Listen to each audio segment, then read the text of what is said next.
क्योंकि उनका कहना था कि मैंने काफ़ी टाइम से अल्लाह की इबादत ठीक से नहीं की। तीसरे दिन जब वो बर्तन धो रहे थे तो काफ़ी हद तक बीमार होने की वजह से उनके हाथों से बर्तन छूट रहे थे और ठीक से साफ भी नहीं हो पा रहे थे। उनकी बहू वो बर्तन पकड़कर उनके हाथों के ऊपर फेंक रही थी। कहने लगी कि इन बर्तनों को दोबारा साफ करो। हम कोई जानवर हैं जो गंदे बर्तनों में खाना खाएं। वो बेचारे दोबारा उठे, बर्तनों को इकट्ठा किया और फिर से साफ करने लगे। बर्तन साफ करते करते एकदम से उनको चक्कर आया। वो बर्तन के ऊपर ही गिर गए। वो जालिम बहू उन पर एकदम भी तरस न खाया। अपने जूते की ठोकर से उनको उठाने लगी। जब वो उसकी ठोकरों से भी उठ न पाए तो कहने लगी कि ये बूढ़ा हर वक्त नाटक करता रहता है, और जाकर अपने कमरे में लेट गई। जैसे ही बाहर का दरवाज़ा खुलने की आवाज़ आई, जल्दी से दौड़ती हुई बाहर आई। फिर वो अभी बर्तनों पर ही गिरे हुए थे। उनका बेटा भागता हुआ आया। अपने बाप के पास आते ही अपनी बीवी से कहने लगा, ये बाबा बर्तनों में क्यों गिरे हैं? क्या बाबा बर्तन धो रहे थे? ये देखो इनके हाथों पर साबुन लगा हुआ है। उसकी बीवी कहने लगी, मैंने तो इनको कोई काम करने को नहीं कहा। असल में इनको शुरू से आदत है, अपना काम खुद करते हैं। आप इन बातों में वक्त ज़ाया ना करें। उनको जल्दी से किसी हकीम के पास ले जाएं। बेटा जल्दी से उनको हकीम के पास ले गया। हकीम ने उनको दवाई भी दी और कहा इनकी खुराक का ख़ास ख्याल रखें, क्योंकि ये काफ़ी कमज़ोर हो गए हैं। उनको आराम की ज़रूरत है। मुझे लगता है कि इनकी नींद पूरी नहीं हो रही, हर वक्त थके थके रहते हैं। अगर ये चाहें तो सब कुछ अपने बेटे को बता सकते थे, मगर वो अपने बेटे का घर खराब नहीं करना चाहते थे। अगले दिन उनका बेटा खेतों में गया। बहू उनके कमरे में गई और कहने लगी, बूढ़े उठ भी जाओ, कितना नाटक करोगे? देखो घर में किस कदर गंद पड़ा हुआ है, तुझे आराम की पड़ी है। अल्लाह का नाम लेकर काफ़ी आराम से उठे और उठते ही खांसने लगे। खांसी के साथ उनकी सांस बड़ी मुश्किल से निकल रही थी। उस बेचारे ने सोचा, चलो मैं पहले चाय बनाकर पी लेता हूँ, कुछ तो गले को सुकून मिलेगा, उसके बाद बर्तन धो लूँगा। उन्होंने चाय बनाने के लिए अभी बर्तन रखा था कि उनकी बहू झाड़ू लेकर आ गई और कहा, ये लो और घर की सफाई करो। वो सफाई करते करते थक गया। उसने सोचा कि थोड़ी देर कुरान पाक की तिलावत कर लेता हूँ। अभी वो कुरान पाक की तिलावत कर रहे थे कि बहू आकर उन्हें झाड़ू से मारने लगी और दर्द से उनकी आंखों में आंसू आ गए।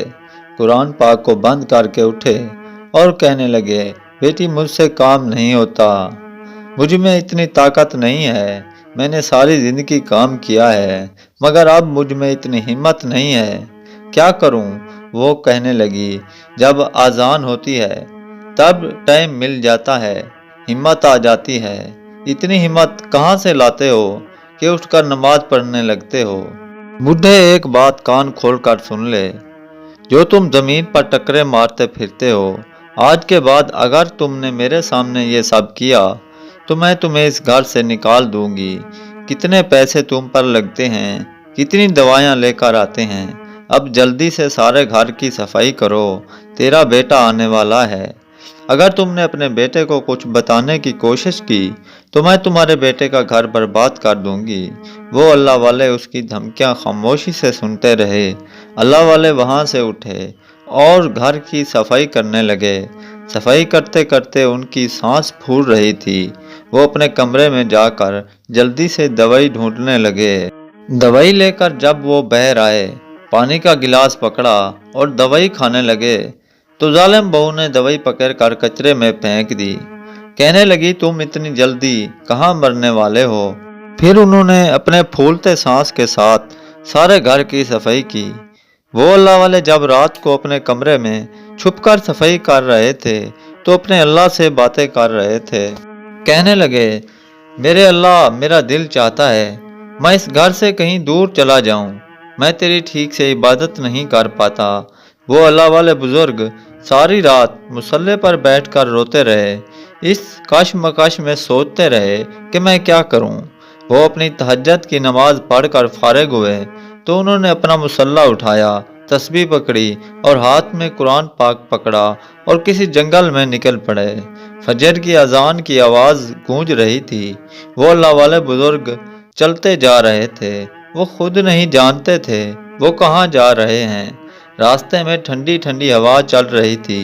انہیں ایسا محسوس ہو رہا تھا، انہیں ایسا نظر آ رہا تھا ہر وقت صبح کو اللہ کی تسبیح بیان کر رہا ہے، اللہ کو سجدہ کر رہا ہے۔ وہ اللہ والے بھی فجر کی نماز ادا کرنے لگے۔ وہ قرآن پاک کی تلاوت کر رہے تھے۔ جیسے ہی انہوں نے تلاوت شروع کی تو درختوں پر بیٹھے پرندے بھی غور سے ان کی تلاوت سن رہے تھے۔ کافی دیر تلاوت کرنے کے بعد انہوں نے دیکھا کہ سورج نکل آیا۔ لوگ گھروں سے نکل کر اپنے کاموں میں مصروف ہو گئے۔ یہ اللہ والے خود نہیں جانتے تھے کہ وہ چلتے چلتے کس علاقے میں جا پہنچے تھے۔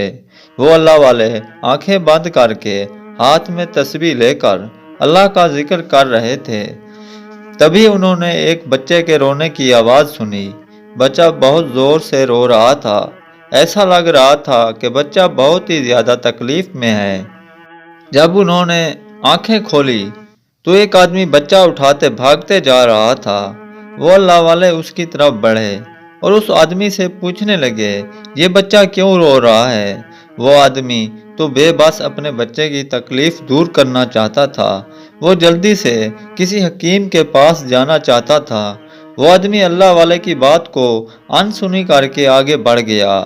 تبھی پیچھے سے اللہ والے نے کہا، اگر اس بچے کا 10 منٹ میں علاج نہ ہوا تو یہ زہریلی چیز اس کے سارے بچے کے جسم میں پھیل جائے گی۔ اب وہ آدمی اس کی بات پر حیران تھا کہ آخر اس بزرگ کو کیسے پتا چلا کہ میرے بچے کو کسی زہریلی چیز نے کاٹا ہے۔ وہ آدمی جلدی سے اللہ والے کے پاس بڑھا اور کہنے لگا کہ کیا آپ میرے بچے کا علاج کر سکتے ہیں؟ میرے بچے کو زہریلے سانپ نے کاٹ لیا ہے۔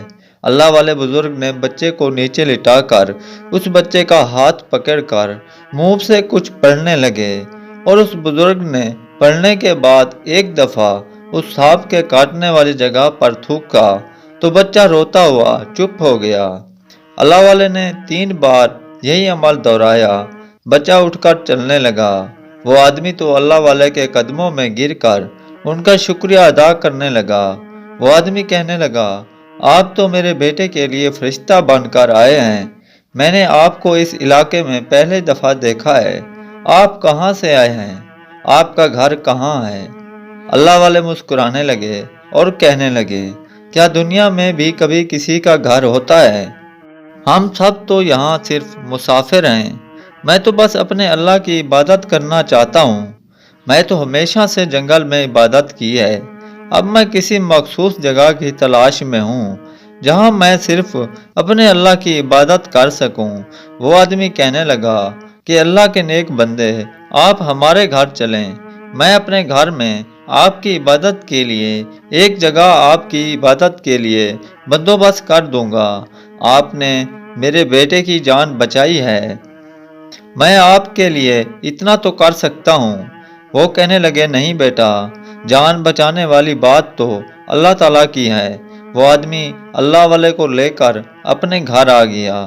اس نے ایک کمرہ دیا جس میں بیٹھ کر وہ اللہ والے عبادت کیا کرتے تھے۔ اس آدمی کے گھر میں اس کی بہن، اس کا بیٹا اور وہ خود رہتا تھا۔ اس آدمی کی بیوی مر چکی تھی اور اس کی بہن کی ابھی شادی نہیں ہوئی تھی۔ وہ اللہ کی بہت ہی نیک بندی تھی۔ اس کا دل کرتا تھا کہ میں بھی اللہ تعالیٰ کے دین کو سیکھوں اور اللہ کے دین کو آگے پھیلاؤں۔ وہ بڑے ہی پیار اور محبت سے ان اللہ والے کے لیے کھانا لے کر آئی۔